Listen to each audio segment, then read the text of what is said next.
You know what's funny about Rage comics?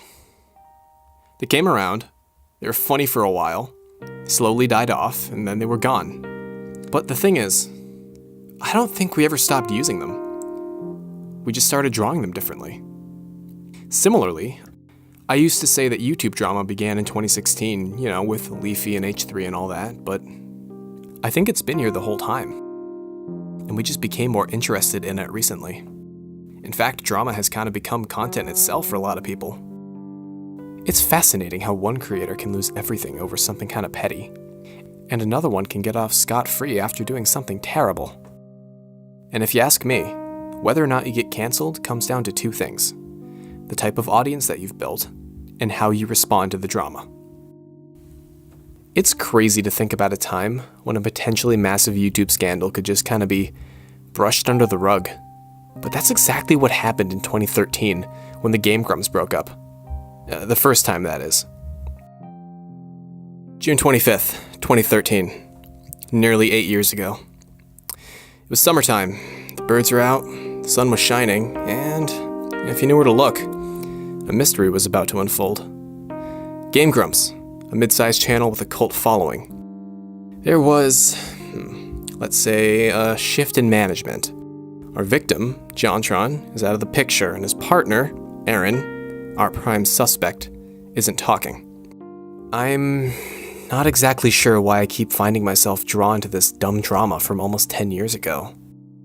Compared to some of the massive scandals that have gone down since, the first Game Grumps controversy seems pretty tame by comparison, but after recent events, I think it's more relevant than ever. So, one more time, let's talk about what happened to the Game Grumps and why it matters.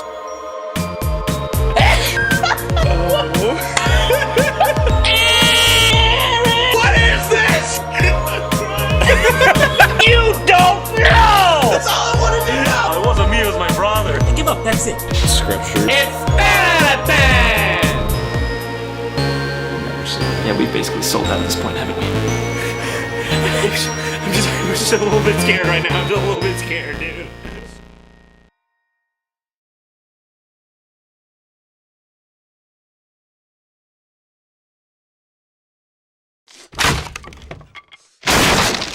Rewind YouTube style.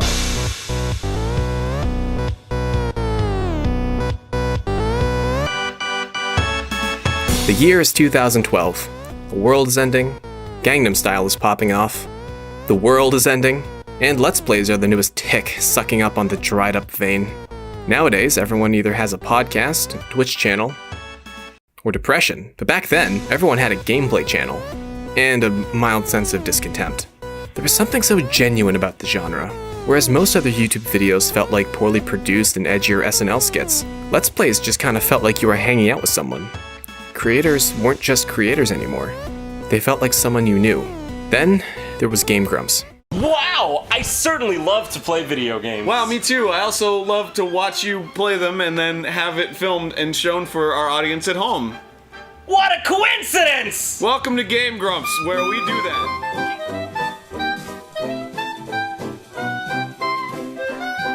On July 18th, 2012, Game Grumps launched their channel. YouTubers Jontron and Egoraptor both previously made content that was particularly time-consuming to produce. John's game reviews required weeks of capturing game footage, editing, and voiceover work, and Aaron's animations required weeks of, animating. So you can imagine why Let's Plays were attractive to these guys. Instead of recording a game for hours only to make a 15-minute video, John and Aaron could turn a recorded game session into dozens of 10-minute videos. At a glance, Game Grumps seemed to be just another Let's Play channel, maybe even a ripoff of Two Best Friends Play, a pioneer of the genre. But if you looked closely, you'd find a channel that was completely unique from its competition. Game Grumps felt a lot more authentic, and sometimes even laid back. Most Let's Players were either or. In comparison, Game Grumps had a style of comedy that felt almost avant-garde in nature.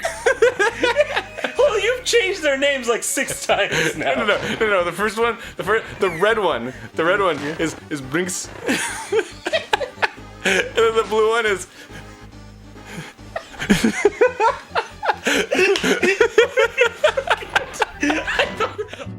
While content today is mostly personality-based with streaming and vlogs, back in 2012, content was entirely character-based. When you watched a YouTube channel, you watched an actor play a role. Even quote-unquote personality-based videos consisted of made-up characters. I think this is why many YouTubers from this time have been cancelled, as details from their early work betray their current image. Shane Dawson's past caught up with him when his down-to-earth, wholesome internet sleuth character was challenged by his early work. Shaking up the family tree with siblings synchronicity. Sister. Game Grumps wasn't like that. No, you weren't watching two characters. You were watching two real friends. John and Aaron had such distinct personalities in these early videos. They weren't afraid of giving real opinions and getting into arguments. Awful. Sonic Adventure's They're fucking just like great. this. They're just like this. No, they're not. Yeah, I bet you $1 million. Your sword swings in a specific way. Well, that's because it's a top-down 2D game. Well, fucking Mario, great. you can't be like in Mario 64, like, I can't just run to the right and jump. John and Aaron had this way of arguing that just always went nowhere. John in particular was really bad at debating. I hope that doesn't come back to bite him. I thought you said there weren't enough white people now. Or do you mean like just exactly right now? You said that. I didn't say that. I You never said that whites any... were becoming a minority. You said that it wasn't They good. are becoming a minority. What? Sometimes entire episodes would just be them arguing. And this might sound annoying, and it certainly was sometimes, but this was all part of the charm. Like nothing was cut out. Everything was there. While nearly every other YouTuber played a character, Game Grumps was 10 minutes of two real friends, warts and all. Authenticity. That's how John and Aaron fostered such a loving community. And that is exactly what made the Game Grumps succeed. The community. I really cannot stress enough how committed the original Game Grumps community was. No other Let's Play channel interacted with their community the way the Game Grumps did. Members of the community made their own content inspired by the show, some of which came out days after the episode aired. John and Aaron would acknowledge these fan videos and even encourage them to make more. The inflection of but dude, I just want to say, like, we really appreciate fan art. It's like, Oh yeah, dude, please send us more. yeah, Make more. It's my favorite. Like, it's when I'm doing like of JonTron. This caused the already active community to grow. There's usually a disconnect from a popular creator and their viewers, but John and Aaron not only found a way to connect with their community, they felt like they were part of it.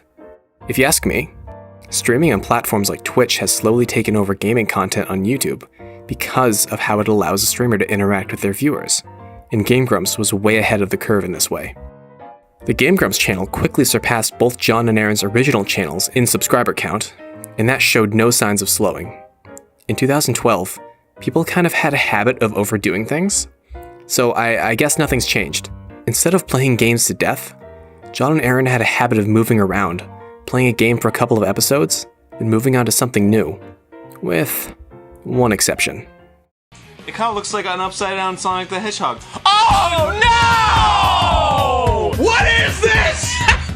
Get off! What is this? Darn it, bitches! It's no use! It's no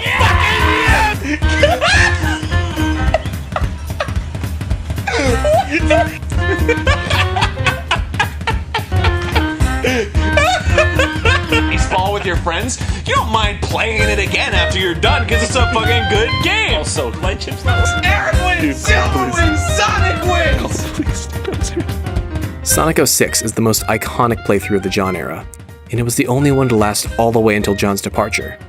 If you watch the Sonic 06 playthrough from beginning to end, you get a little glimpse of the Game Grumps' career at the time. It passes through nearly all points of the era, and it's interesting to watch John and Aaron's relationship evolve over time. Speaking of the Game Grumps' career, MagFest 2013 was probably the peak. Game Grumps had already grown an impressive community, and their first convention appearance would only make things better. This was the first time the community got to interact with John and Aaron in person, and it went. Giant Knoxville. Sign this. You sign it? Yeah. Oh, is this a magic trick? I signed it. It's a magic trick. Yes. Kill it! Yeah! Woo! Eat it! Eat it! Fucking shit ass kid! Yeah! Oh, snap! Yes.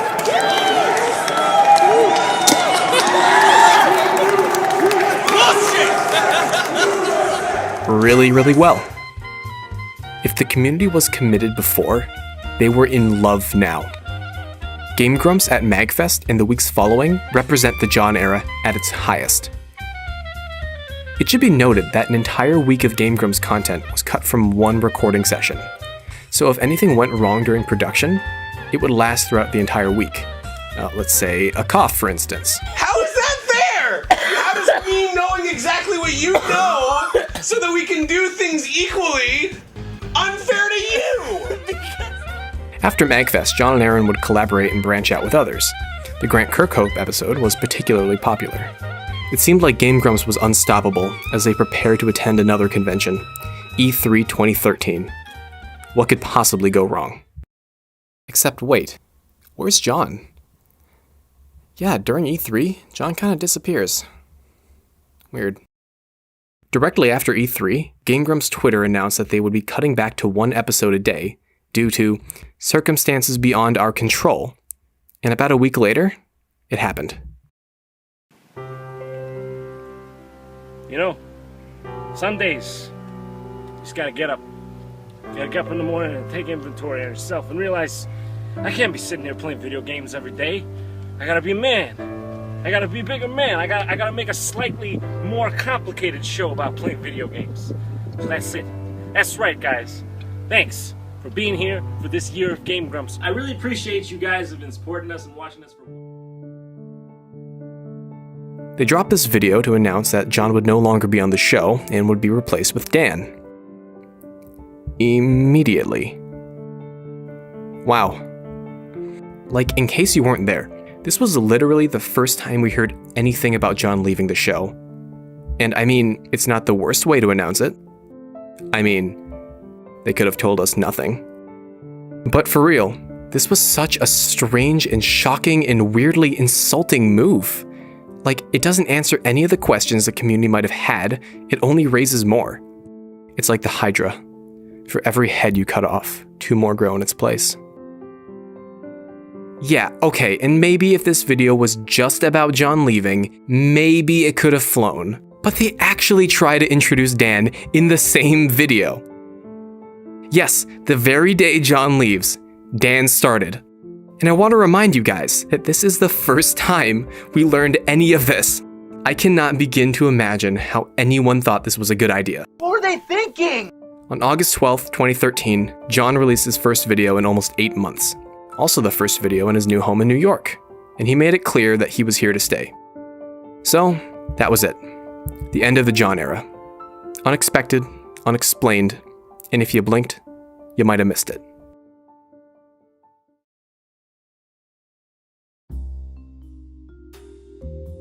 It might seem like I moved pretty quickly there towards the end, but that's really how fast everything went down. The Grumps didn't say a single thing about John leaving until he was already gone. Everything seemed peachy keen one day, and then the next, it was all over. And neither of the Grumps were talking. And to be fair, John and Aaron have reluctantly spoken about the situation since it all went down, but at the time, this was it. This one video was the only explanation they ever gave us. So, let's dive into this train wreck. Alright, what sticks out? Christ, what doesn't stick out? Might as well talk about the elephant in the room. The biggest, weirdest fact about this video is that John and Aaron do not appear on screen together. Yeah, in the video that was supposed to send him off, John does not appear alongside his former partner. The video begins with John's segment, where he very vaguely explains why he's leaving. You know, I gotta show up there all the time and do all the things associated with it, so it really does take away from my ability to do other things that you guys have been getting mad at me about! And then it cuts to Aaron's part, with John nowhere to be seen. So, why didn't John shoot the video with Aaron? After examining the evidence, I think I found the answer. And it's all hiding in plain sight. For example, why was this shot in 2 different cameras? Yeah, look at how bad John's part of the video looks. John is a professional video maker, and his past 2 videos have looked significantly better. So, if John had access to a quality HD camera in the past, what changed? And why does Aaron's video look so much better than John's? Wait a minute, is that the same room in these videos? Yeah, look in the background. The shelves and the couch are the same. So, John and Aaron were either unable or unwilling to film together. But hang on, let's go back a little bit. As of August 2013, John was in New York and seemed to be at least a little bit settled in. Moving takes time, especially a move from California to New York. That's like actually almost as far as you can go.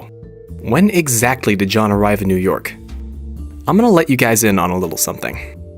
It's just a few videos they don't want you to see.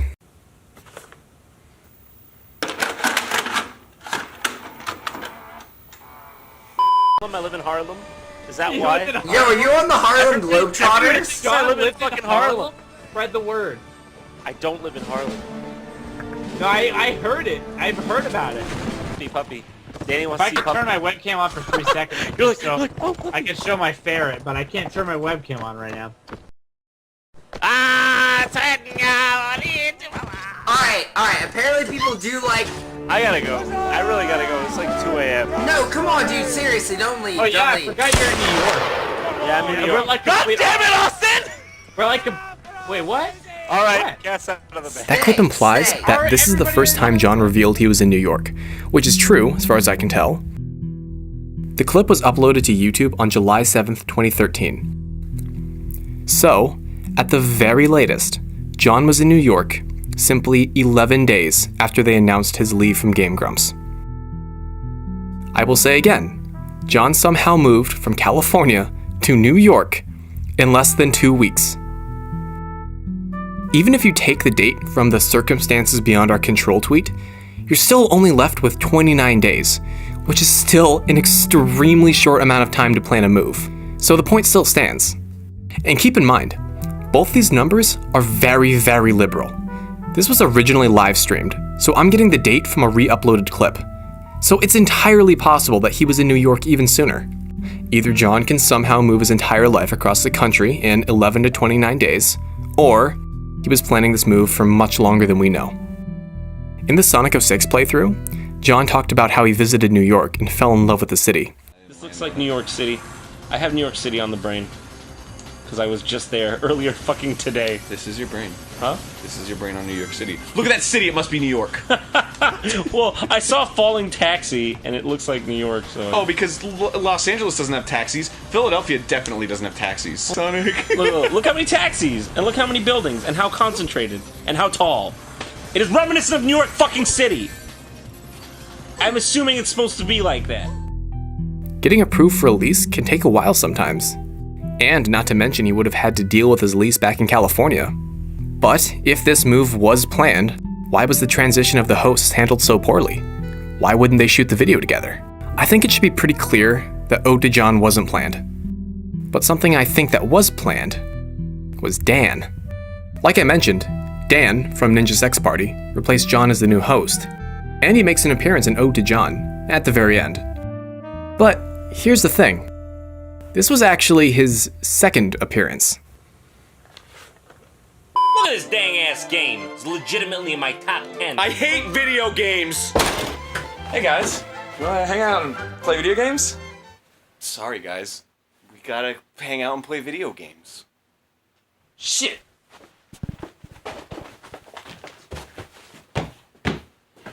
Oh, hey, this is Steam Train! A new show on Game Grumps. All aboard on the train! So, we have another problem. Dan was originally planned to be on the show, but only to host Steam Train. He was supposed to be on the show alongside John, not to replace him. John and Aaron couldn't shoot Ode to John together. Dan was not originally supposed to replace John, and John was confirmed to be living in New York at the very most 29 days after it's announced he's leaving. Remember how the Game Grumps tweet cited circumstances beyond our control? And remember how John seemingly disappeared at E3? We know John was in New York earlier that year. I've been in New York for the past 3 weeks, and, Is it possible that John had been planning to leave Game Grumps and move for months beforehand, and didn't tell Aaron? Considering the situation, it certainly makes sense. Especially when you consider that John has a history of making irresponsible decisions like this. In case you don't know, before John worked on Game Grumps, he partnered up with a fellow YouTuber, Peanut Butter Gamer, or Austin.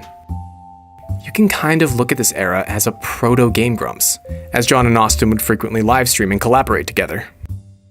At the time, John lived in California and Austin lived in Texas, which made collaborative video production difficult. So, in order to more easily collaborate, John moved to Texas to live with Austin. This period where John and Austin lived together is very brief, but there is some information out there, if you know where to look. That was about the time when you showed up, and then you actually moved down and lived with me for a while. Yeah, in Texas. I lived with you in Texas. And we moved into this like apartment that was like so tiny. Yeah. Those were the Apple. Oh, Apple yeah. type years. And then we moved into a bigger one. Yeah, for a week we were living in your like studio apartment. Yeah. And it would be like, good night, Austin. Good night, and I could like literally go pat you on the back. Yeah. Night, John, while I'm in bed. That was weird. And then we got our own separate rooms. We just went the next day and we're like, okay, we're getting an apartment. Yeah. Fuck this. And then, it was good times. And then I moved back to California. Yeah. And then, I don't know, dude. It was good. Okay. The best, the one that sticks out to me the most, that I'll never forget, is when I came to your house. I drove all the way to Texas. And the first night I was there, it snowed. Yeah, that was. We have like a video of the snow somewhere. It was magical. Okay, so John drives down to Texas, and then on the first night, it snows. He stays with Austin in a studio apartment that's way too small, and then they soon get a new, bigger apartment. And after that, John moves back to California. According to the man himself, John moved 3 times. But what's our timeline? Certainly moving 3 times takes a while. John and Austin don't mention any dates. But John's videos can give us some information. Of the videos still on John's channel, Apples and Grapes is the first Texas-era video I could find. Austin is there, so we know it's in Texas, and it's snowing, so it's reasonable to assume that this is the first night that John arrived in Texas. Looking up the upload date, we know at the very latest John was living in Texas by February 18th. But again, it's possible that he was there earlier. On May 6th, 2011, John uploaded Top 10 Nintendo Overworlds, where he had this to say. What's that? John Tron's back, and he's in California again. It's the way to do it. He lived in Texas for less than 3 months. John moved 3 times in less than 3 months. Look, I'm not here to judge a man for how he lives his life, but this lends credibility to my theory that John has a habit of irresponsibly moving around. And yeah, alone, this might not be proof of much, but when you look at it next to everything else, how John has a history of rapidly moving, how John's exit from the show seemed to be unplanned, how John disappeared from E3 and was never seen again, how Aaron cited circumstances beyond our control, how John was in New York less than a month after leaving the show. No matter how you look at it, it all comes back to John. And for me, it checks out.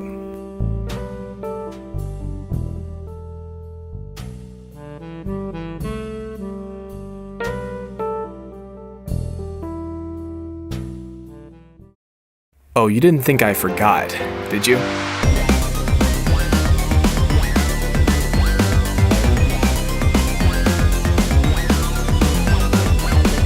To say that the community was not okay with the situation would be what we call in the industry as an understatement. Look, you don't build a community that's this loyal, dedicated, and passionate and then try and pull a stunt like this. John and Aaron were both extremely secretive about the situation, and it seemed like their strategy was, if we ignore it for long enough, it would just kind of go away. But as they would soon find out, it doesn't work like that. If John and Aaron weren't going to give up any answers, the community was going to find them. I've done my best not to speculate too much so far, but hey, why not? Let's get crazy. Let's explore some of these theories and see if they hold any water.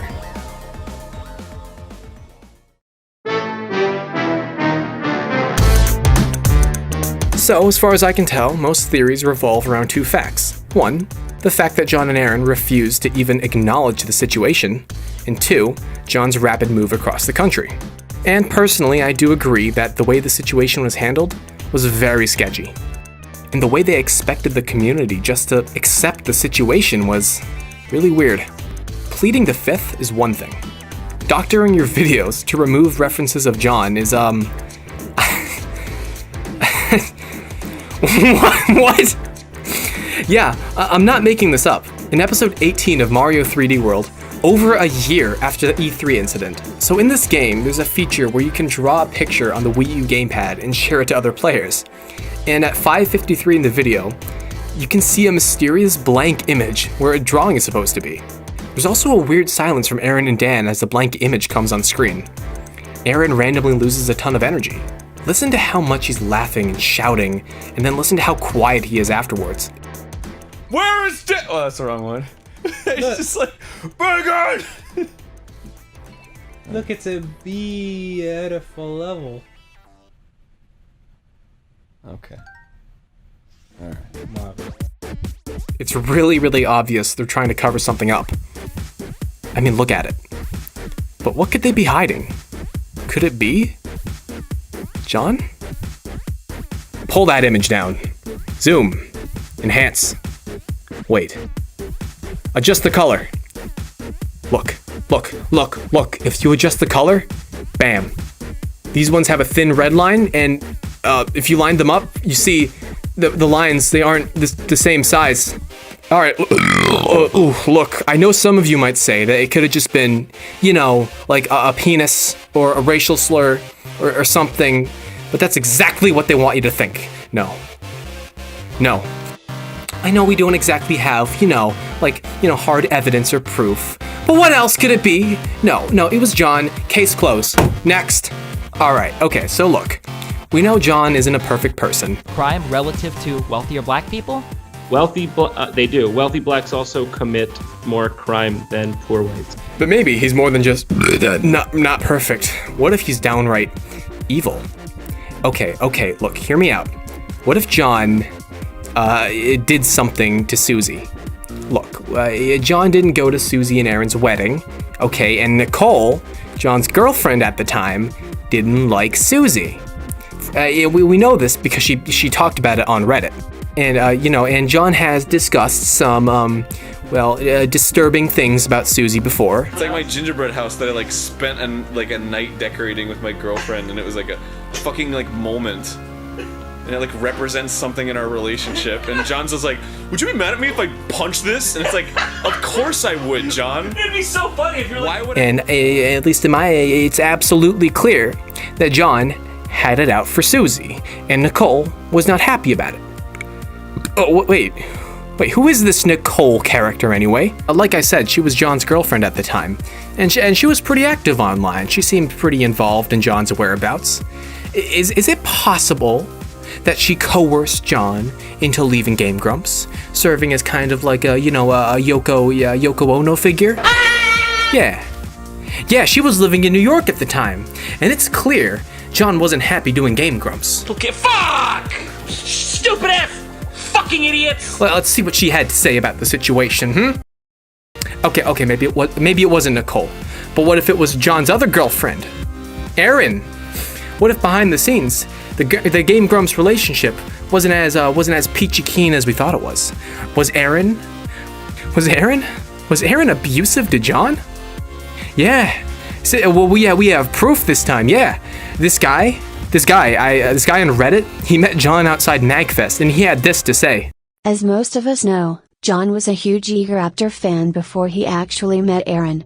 It might have been as a result of this that Aaron treated John the way he did. According to John, Aaron's treatment of John was less like a friend and more like a lackey, certainly putting the ego in Raptor. And his other guy had this to say. I saw Aaron Hansen at a grocery store in Los Angeles yesterday. I told him John was a prisoner. Locked away in the Game Grumps prison, and his captor and abuser, Aaron, forced him to make the show because it made him money. Yeah, that's all Aaron cares about, money. No, it has to be here. The answer has to be here. Wait, no. It was the whole time. It was Jacques? Okay, yeah. Most of these theories don't really hold any water. Most of them rely entirely on speculation, and some of them are made up altogether. John, Aaron, Susie, Nicole, or even Barry might leave a comment somewhere, and the community would try to turn it into evidence of, something. And while most of the conspiracy theories don't hold up, I did find this one that seems to back up my personal theory from this video. So, if you want, there you go. John moved to New York without telling anyone, which explains the weird production of Ode to John, which explains why Dan was brought onto the show so quickly, and which explains why John was able to move so quickly. Case closed. So, that's the story of the John era, and I hope I didn't give you the wrong idea about it all. The truth is, I love these videos, and the two guys that made them. And I'd be lying if I said the show and the drama that followed didn't leave an impact on me. If you went to high school with me, you probably heard me quote Game Grumps on a daily basis. And it's embarrassing to admit, but John leaving the show was a very weird moment in my life. It felt like when a friend moves away, and you try and stay in touch, but you slowly drift away as you enter a new chapter of your lives. It's been years, but I keep coming back to these dumb, low-effort videos from nearly a decade ago. To close out the video, I'll try to answer one last question. Why does any of this matter? The John era is hardly even an era. In the 8 years that Game Grumps have made videos, John's time on the show only represents about 8% of that. Although most have left or simply forgotten about this small piece of internet history, there are still some that find themselves coming back to it all, myself included. I mean, could you tell? You could look at all the conspiracy theories and the interest in them as an unhealthy obsession with two people they've never met, but I don't see it that way. Something I noticed is that the community didn't want to see the Game Grumps channel crash and burn. They just wanted answers. The drama surrounding John and Aaron wasn't built on hate. It was built on love. The community wanted to know why their favorite channel was breaking up. And for the longest time, neither John or Aaron would even acknowledge the situation. It was like they wanted the community to simply forget. If you haven't noticed, I haven't been referring to the Game Grumps viewers as fans, because in my opinion, it never really felt like that. I call it the community for a reason. Watching the John era didn't just feel like you were watching another show, you felt involved and engaged. Just like how Let's Plays felt like spending time with a friend, being a Game Grumps fan felt like a community. Something every single member was involved with. And all of this, the channel, the community, the drama, only happened because of one thing: trust between the community and creators. Game Grumps grew an audience that loved them for their authenticity, and when push came to shove, they didn't trust them enough to tell the truth.